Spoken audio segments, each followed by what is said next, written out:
I'm making this video to demonstrate and how to diagnose and fix a Ecoboost Mustang that has a misfire at startup.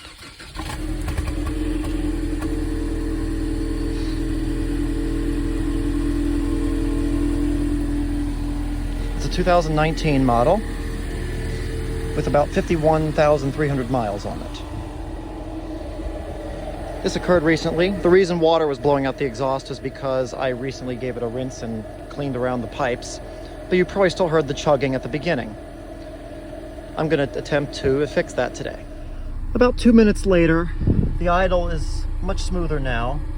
It's usually just whenever I start it up from cold.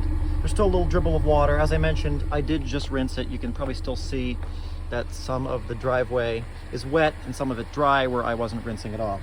So don't be alarmed by the water spewing out the exhaust in that amount. It's just from a little bit of the garden hose that wound up going in there. But you still heard the sputtering at first.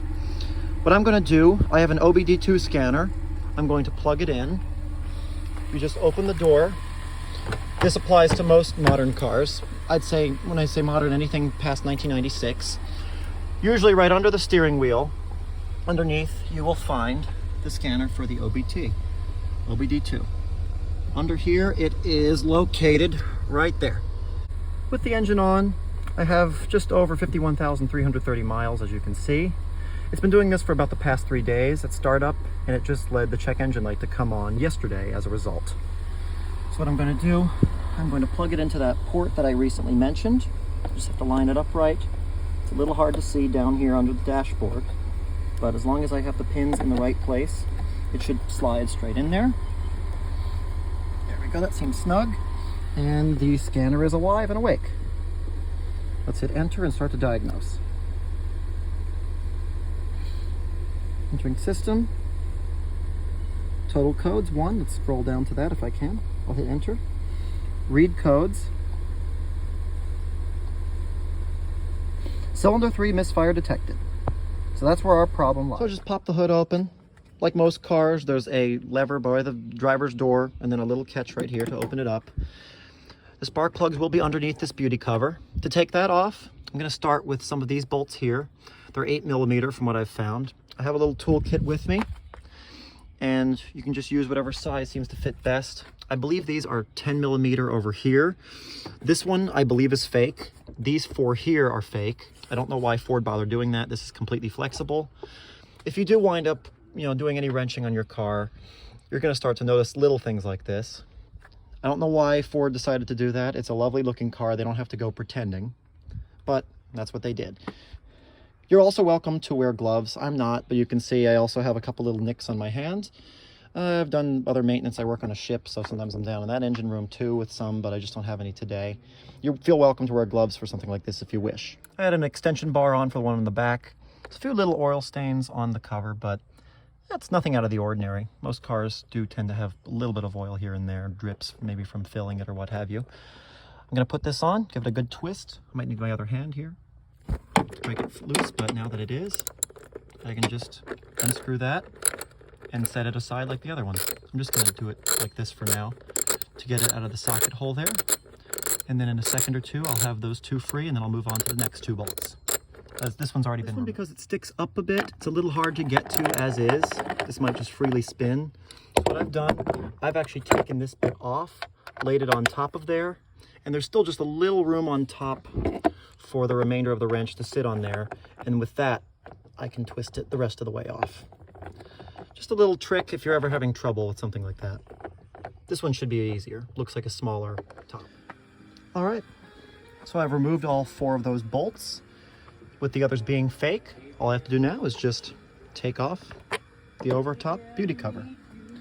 It is slightly insulated underneath, and there we have access to all 4 spark plugs and spark plug coils. For the 3rd cylinder here, I actually changed tool sets because it was a little tricky to get with the other socket wrench set I had, but I believe these are also 8mm. I've just about taken it out. In order to get the clips open, you just stick something in there. Now that this is loose, I'll show you on one of the other cylinders. You just put it right underneath that little white piece there, the little white tab, and boop, pop it out.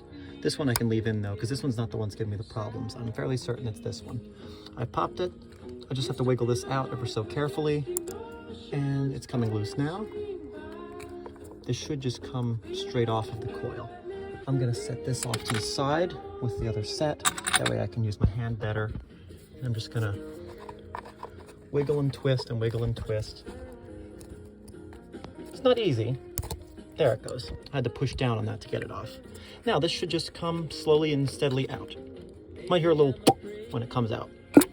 Okay, heard it. And a little bit of debris came out there too, if you noticed.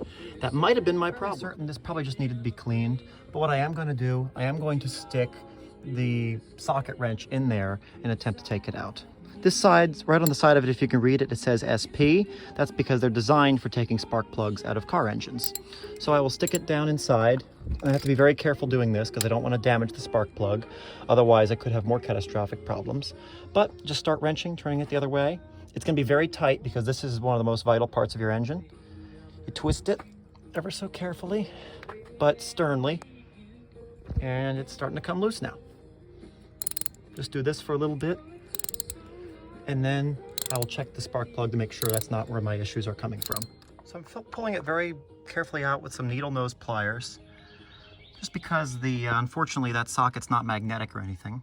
I'm gonna lay it down. It doesn't look too bad. I mean, it's a little oily.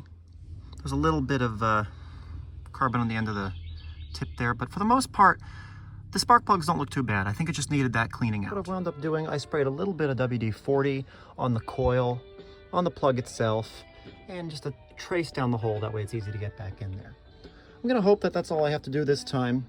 I'd hope for it to not be too over the top mechanically complex, but given what blew out of there on that previous clip I had, it's probably a sign that there was a little debris that was just blocking the electrical connection.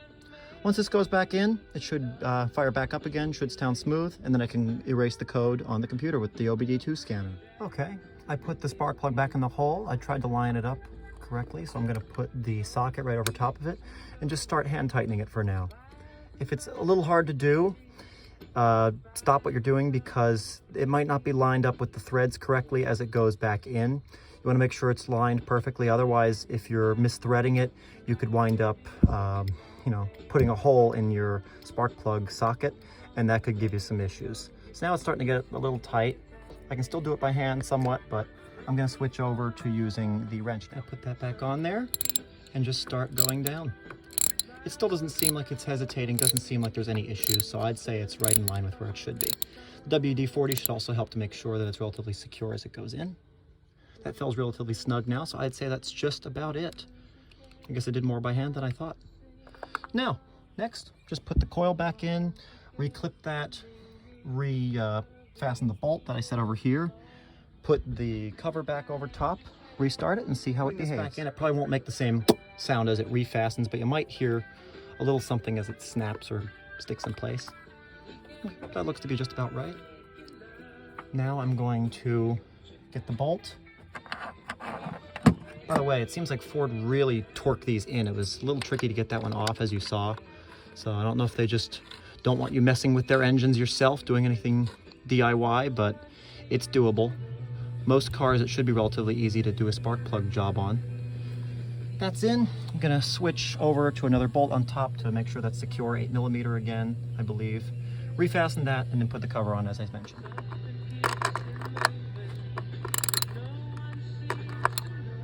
As I mentioned before, still a little tricky to do, so pop that on there snugly. And then this top piece will be a little more loose, but it should go down a little better.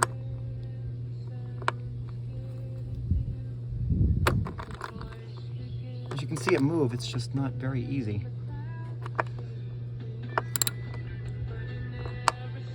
Have that down enough now. I'm just gonna put this back on. This is a piece of cake. You should hear it snap right here. There it goes. They're all back fastened in. They seem secure. So now it's just moving right back on to this cover. This should be a piece of cake.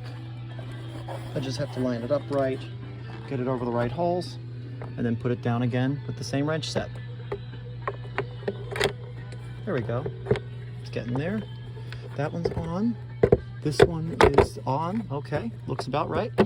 Now I just have to put the 4 bolts back in. So as mentioned, all I have to do now is just retighten what I had on there. 8mm there, 10mm there, 10mm there, 8mm there. and again, the fakes. But you can just ignore those. I'll start by hand tightening, because these aren't too bad. In fact, this is probably the easiest part of the car to repair, to get on and off. Right in the back there, the same way. Just straight down as much as I can until I can't anymore. Then I add the top piece, and just continue.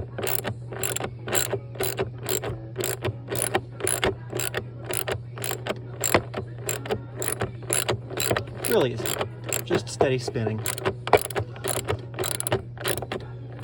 There we go, that feels tight. Good. I'll leave that on for now so it doesn't fall. Up front here, this one's almost fully tight already. I guess I did a better job with my hands than I thought. Okay, that one's good. In the back here, line that one up. Not the easiest thing to do, but now it's on. See how much I can spin it. Not too well. I'm gonna have to take this off and this off. That way I can have the two of them clipped together for better use. Okay, let's see what I can see here. I feel it. It's going in. Just a little hand tightening, as I mentioned. Real easy to get in. It's going in now. And I'll finish with this. I won't even bother showing you this step because it's just the repeat of that. All right, so everything is back in place. I'm gonna close this hood now, just let it drop, thump. Okay, now, last but not least, with the spark plug back in, with the coil back in place, clipped and reconnected, you're gonna see how it sounds now.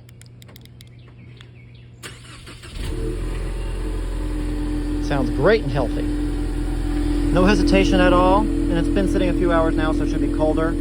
I think that was probably the only issue. That little bit of smoke is normal. It's an exhaust pipe.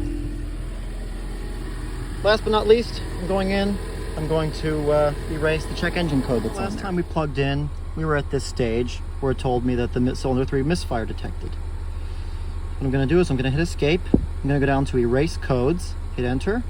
Clear reset emission related diagnostic information. Are you sure? Yes. And the light's out. Fortunately, that's the only thing I had to fix. It was relatively easy.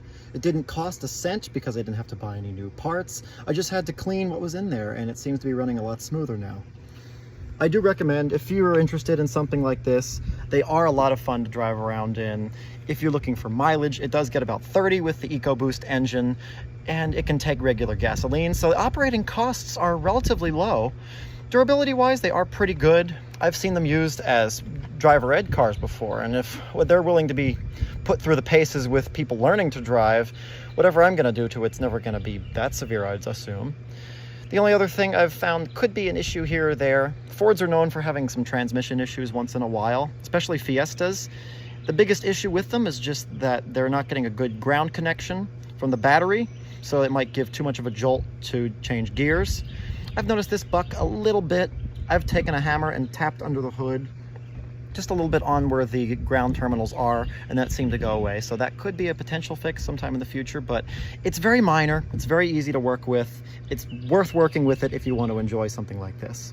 So therefore, I hope this video is useful to you if you're having a misfire issue with your Ecoboost engine, and I'll add more if I ever have any future problems I think I can fix.